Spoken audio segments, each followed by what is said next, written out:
Yan ang pinaka-paborito ni Daddy Dab. Yan si ate, bait.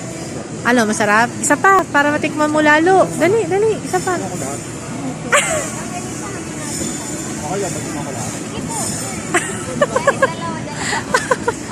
Kailangan nila yan, may kota yan, di ba, Dad? Isabi sa kalatagan. Dapat makabenta. Ilang galing sa hamon natin po. Retail sa kaya? Opo, retail po.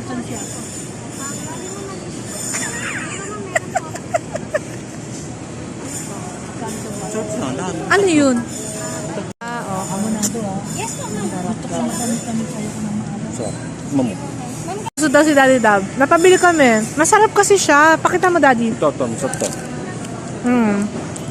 J&F. Yan, sarap. Tsaka yung parang ano naman ba yun? Yung tosino rin, masarap. Masarap pero mas gusto ko yung ano, yung ito at saka yung ano. Ano ba yung isa? parang spam. Yung parang Talaga? spam. May spam din? Yung Magkano? parang ganun. Yung parang spam nga. Tingnan Kasi mo. yan, pwede nating ipang ulam dun sa binili nating pandesal. Oo. Baka naman. Charot, 92 pesos yun. Ang dami nag-free taste dito. Dito kayo mag-grocery lagi. May free kami. Fruities. Thank you po. Daddy Dabo. Favorite niya yan. Sa lahat. Di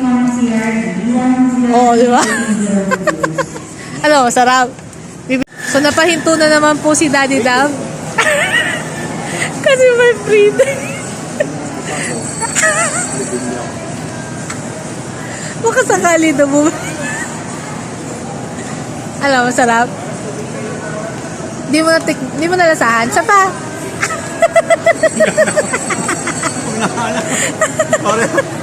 Tapos na tayo mag-grocery. Tapos na rin tayo mag-simba. Naman tayo kaya Daddy Dab. Pero yung kanina talaga masarap yung ano. Yung FNJ. FNJ. Sarap siya. Try nyo na rin. May sinasabi si Daddy Dab. Masarap parang mag-grocery ng linggo. Bakit? Ang daming free taste.